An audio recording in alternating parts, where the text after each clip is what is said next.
जय मां मंगला जगत जननी मां मंगला जगतर कल्याण करंतु। नमस्कार दर्शक बंधु, मु ज्योतिर्विद प्रमोद शतपथी केमिति कटिबो आजिर कार्यक्रम को आपण मानकु स्वागत करूछि। आपनका आजिर राशिफल सह आज दिनर महत्व कोन रहिछि से विषय रे आसंतु जानिबा। आज होछि 2020 मसिया फेब्रुआरी मास 14 तारिख शुक्रवार, कुंभ मास 2 दिन, फाल्गुन मास कृष्ण पक्ष षष्ठी तिथि, चित्रा नक्षत्र, प्रातः 7:27 पर स्वाति नक्षत्र भोग हब। आज तुला राशि रे चंद्रमा विद्यमान करिवे। बिच्छा धनु मीन राशि आज घात 12। आज दिन रे पित्ता द्रव्य न खाइले शरीर सुस्थ रहिबो। एबे जानिबा आजिर शुभ समय प्रातः 6:21 रु 7:05, सकाळ 7:52 रु 9:09, दिन 12:24 रु 2:38, दिन 4:11 रु 5:40, संध्या 7:23 रु 8:50। एबे जानिबा केमिति कटिबो 12टी राशिर राशिफल। प्रथम मेष राशि। मेष राशि जात व्यक्ति मानकर आज लेखन, कला और संपादन आदि रे जड़ित व्यक्ति मानकर उन्नति हब। बंधु मित्रंक आगमन हवा फल शुभ समाचार मध्यम प्राप्ति हो पारे। भागीदारी सहित लगी रही विवाद बा मतभेदर निराकरण हो जोगे कारोबार बा व्यापार रे बहुत लाभवान हेबे। कौन मांगलिक उत्सव रे योगदान करि पारंती। प्रतियोगिता परीक्षा और प्रतिस्पर्धा रे सफलता मिलिबो। व्यवसाय नुआ परिवर्तन हबार संभावना मध्य अछि। धैर्य और साहस द्वारा समस्त कार्य रे सफलता मिलिबो। मसूर डाली किछि दरिद्र को दान कर दियंतु। वृष राशि जात व्यक्ति मानक राशिफल केमिति कटिबो आज आसंतु जानिबा। माली मकदमा रे बंधु सहयोग रे विजय प्राप्ति हबो। आर्थिक मामला रे स्थायित्व आसीबो। कारोबार रे लाभ हबो। अधा अधूरा थिबा कार्य आज पूरण करि पारंती। शत्रु मानकु मित्र भावरे प्रस्तुत करिबा पई प्रयासरत हेबे। कौनसी धर्मस्थल किंवा मंदिर मठ को जीवा पई आयोजन करि पारंती। शारीरिक स्वास्थ्य भल रहिबो। सामूहिक गतिविधि द्वारा सफलता हासिल करि पारिबे। उच्चाधिकारी व्यक्ति माने प्रसन्न रहिबे। राजनीति क्षेत्र में सुसंपर्क स्थापन करी निजर भावमूर्ति को उज्ज्वलतर करिवारे सामर्थ्य बढ़िबो। रक्त चंदन टिके आज मस्तक रे धारण करंतु। देखिबे दिनटी बहुत भलरे कटिबो। एबे जानिबा मिथुन राशि जात व्यक्ति मानक राशिफल संपर्क। घर करणा कौनसी नूतन वस्तु क्रय करिबा पई आज इच्छा करि पारंती। बंधुंक ठारू शुभ समाचार शुणी बा संदेश पाई मन उत्सुक रहिबा सह मित्र सहयोगी द्वारा आशातीत लाभ प्राप्ति हब। उपरिस्थंकु आपणार करी कृपाभाजन हेबे। कर्मक्षेत्र में कौन आश्चर्यजनक कथा शुणी चकित हो जिवे। प्रेम प्रसंग में निश्चित रूप से सफलता मिलिबो। व्यवसाय परिश्रम और कष्टर पूरा लाभ उठै पारिबे। भौतिक सुख सुविधा साधनर वृद्धि हब। राजनैतिक यात्रा रे पुरातन शत्रु माने मुंड टिकी पारंती। सेथिपई सतर्क रहिबा नित्यान्त आवश्यक। गोमाता को किछि खाइबा को दे दियंतु। देखिबे समस्त प्रकार समस्या निश्चय दूर हो जिवो। एबे जानिबा कर्कट राशि जात व्यक्ति मानक राशिफल संपर्क करे। कर्मक्षेत्र में कौनसी महत्वपूर्ण कार्यभार आज हाथ को नहीं पारंती। व्यवसाय रे अचानक भाव में परिवर्तन हो पारे। उचित लाभ मध्य प्राप्ति हब। विद्यार्थी समय अत्यंत अनुकूल होइथिबारु प्रतियोगिता परीक्षा साक्षात्कार रे आपणक सपक्ष रे जीव। नूतन द्रव्य क्रय विक्रय करी आशातीत लाभ पाइबे। लोक कल्याण कर्म रे निजको आज नियोजित करि पारंती। राजनीति क्षेत्र में कौन प्रभावशाली व्यक्ति सहित संपर्क हवा फल आगू बढ़िबारे सहायता मिलिबो। प्रेम प्रसंग में मध्य सफलता मिलिबो। मादक द्रव्य ठारू आज दूरेई रुहंतु। एबे जानिबा सिंह राशि जात व्यक्ति मानकर राशिफल संपर्क करे। अधीनस्थ कर्मचारी और सहकर्मी काम कार्य रे संतुष्ट रहिबे। आपणक प्रयास रे सुखद परिणाम अवश्य आसीबो। मानसिक चिंता मन विचलितरु शांति अनुभव करिवे। कौनसी इलेक्ट्रोनिक्स सामग्री बा घरर उपयोग सामग्री क्रय करिवा पई इच्छा करि पारंती। पुरातन रोगरु उपशम मिलिबो। अचानक भाव में धन लाभ हबो।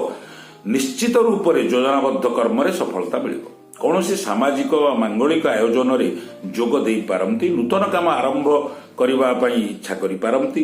ସେୟାର୍ସ ନିବେଶ ଆଦିରେ ଲାଭ ହେବ। ପ୍ରତିକାର ସ୍ୱରୂପ ଗୋଟା ମୁଗ କିଛି ଦରିଦ୍ରକୁ ଦାନ କରିଦିଅନ୍ତୁ, ଦେଖିବେ ଦିନଟି ବହୁତ ଭଲରେ କଟିବ।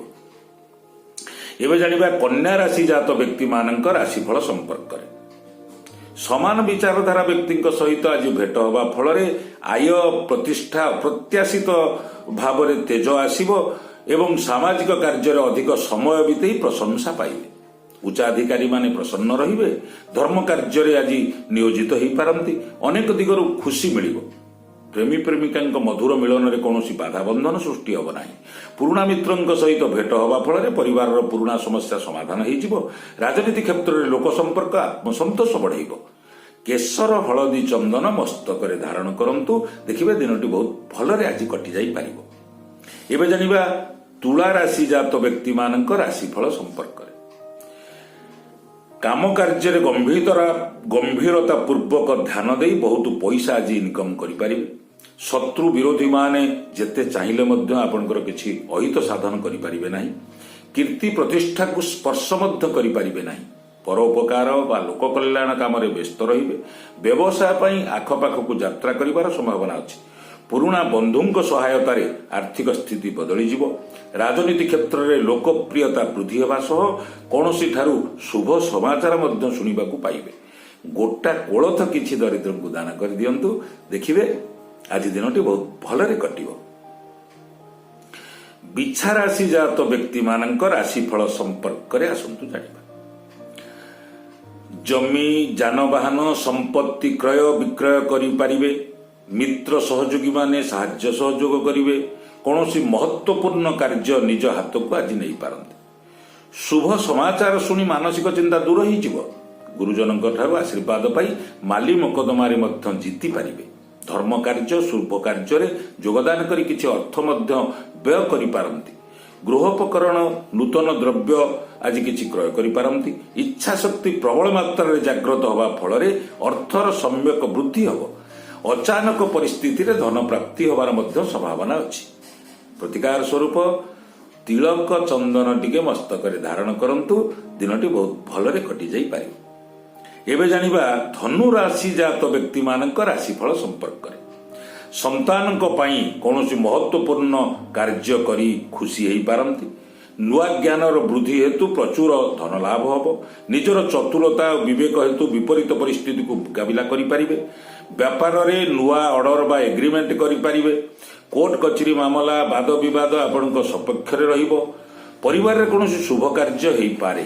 ବ୍ୟାଙ୍କ ବୀମା ନିବେଶ ପରି ଆର୍ଥିକ ଗତିବିଧିରେ ସଫଳତା ପାଇବେ।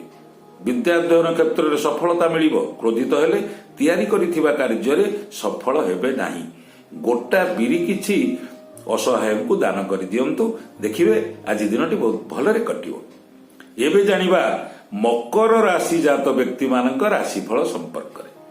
ସନ୍ତାନ ସମ୍ବନ୍ଧୀୟ ଚିନ୍ତା ଦୂର ହୋଇଯିବ। ନିଜର ଯୋଗ୍ୟତା କ୍ଷମତାର ବହୁତ ଲାଭ ମିଳିବ। ବ୍ୟବସାୟରେ ବାକି ଥିବା ଅର୍ଥ କିଛି ଆଦାୟ କରିପାରନ୍ତି। ଆତ୍ମବିଶ୍ୱାସ ଆଉ ମନୋବଳ ଆଜି ଦୃଢ଼ ହେବ। ସରକାରୀ କାର୍ଯ୍ୟରେ ସଫଳତା ପ୍ରାପ୍ତି ହେବ। କାର୍ଯ୍ୟକ୍ଷେତ୍ରରେ ନୂତନ ପଦକ୍ଷେପ ନେବା ଫଳରେ ଆଶାତୀତ ଲାଭ ପାଇବେ। ପ୍ରତିଯୋଗିତାରେ ଆଜି ବିଜୟଶ୍ରୀ ହେବେ।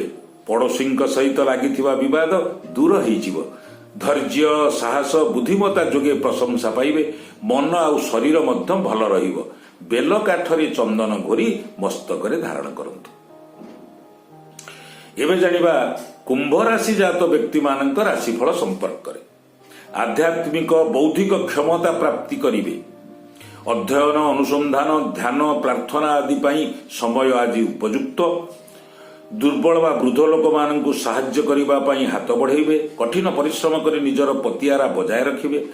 ବ୍ୟବସାୟ କାରବାରରେ ବହୁତ ଲାଭ ପାଇବାର ମଧ୍ୟ ଯୋଗ ଅଛି। ଭାଗିଦାରୀଙ୍କ ସହିତ ଲାଗି ରହିଥିବା ବିବାଦ ମତଭେଦର ନିରାକରଣ କରିପାରନ୍ତି। କୌଣସି ପ୍ରଭାବଶାଳୀ ବ୍ୟକ୍ତିଙ୍କ ସହିତ ଭେଟ ହୋଇ ଆଗକୁ ବଢ଼ିବାରେ ସହାୟତା ମିଳିବ। ଦୂର ଯାତ୍ରା କରିଲେ କଷ୍ଟ ସହିବାକୁ ପଡ଼ିପାରେ। ଗୋମାତାଙ୍କୁ କିଛି ଖାଇବାକୁ ଦେଇଦିଅନ୍ତୁ, ଦେଖିବେ ଦିନଟି ବହୁତ ଭଲରେ କଟିବ। ଏବେ ଜାଣିବା ରାଶିଚକ୍ରର ଶେଷ ରାଶି ମୀନ ରାଶି ଜାତ ବ୍ୟକ୍ତିମାନଙ୍କ ରାଶିଫଳ ସମ୍ପର୍କରେ। ଶତ୍ରୁ ବିରୋଧୀମାନେ ଶତ ଚେଷ୍ଟା କଲେ ମଧ୍ୟ କୌଣସି ଅନିଷ୍ଟ ବା କ୍ଷତି କରିପାରିବେ ନାହିଁ। ଗୁରୁ ଗୁରୁଜନ ମାତା ପିତାଙ୍କ ଆଶୀର୍ବାଦ ସ୍ନେହ ପ୍ରାପ୍ତି ହେବ। କର୍ମକ୍ଷେତ୍ରରେ ଜଗି ରଖି କଥାବାର୍ତ୍ତା କରିଲେ ବହୁତ ଲାଭ ମିଳିବ। ବିଦ୍ୟାର୍ଥୀଙ୍କ ପାଇଁ ସମୟ ଅତ୍ୟନ୍ତ ଲାଭପ୍ରଦ ହେବ। ନୂତନ ବନ୍ଧୁଙ୍କ ଆଗମନ ହେବା ଫଳରେ କିଛି ଖର୍ଚ୍ଚାନ୍ତ ହୋଇପାରନ୍ତି। ଧର୍ମ କାର୍ଯ୍ୟରେ ମଧ୍ୟ ରୁଚି ବୃଦ୍ଧି ହେବ। ବହୁତ କଷ୍ଟ କଠିନ ପରିଶ୍ରମ କଲେ ସଫଳତା ପ୍ରାପ୍ତି ହୋଇପାରେ। ପ୍ରେମୀ ପ୍ରେମିକାଙ୍କ ସମ୍ପର୍କରେ ତିକ୍ତତା ସୃଷ୍ଟି ହୋଇପାରେ। ସ୍ଥାନାନ୍ତରର ଭୟ ମଧ୍ୟ ରହିବ। ସବୁ ଭଲ ଥିଲେ ମଧ୍ୟ ସ୍ୱାସ୍ଥ୍ୟ ସମସ୍ୟା ନେଇ ଚିନ୍ତିତ ରହିପାରନ୍ତି। ଗୋଟା ମୁଗ କିଛି ଅସହାୟଙ୍କୁ ଦାନ କରିଦିଅନ୍ତୁ, ଦେଖିବେ ଆଜି ଦିନଟି ବହୁତ ଭଲରେ କଟେଇ ଦେଇପାରିବେ। ଦର୍ଶକ ବନ୍ଧୁ, ଆଜିର ଦିନଟି ଆପଣମାନଙ୍କ ପାଇଁ ସୁଖମୟ ହେଉ, ମଧୁମୟ ହେଉ, ଆନନ୍ଦମୟ ହେଉ। ଜଗଜ୍ଜନନୀ ମା ମଙ୍ଗଳା ଆପଣମାନଙ୍କର ମନୋବାଞ୍ଛା ପୂର୍ଣ୍ଣ କରନ୍ତୁ, ଏତିକି କାମନା କରି ରହୁଛି। ପୁଣି ଦେଖାହେବ ଆଗାମୀ ଅଧ୍ୟାୟରେ। ସେ ପର୍ଯ୍ୟନ୍ତ ରହୁଛି। ଜୟ ମା ମଙ୍ଗଳା।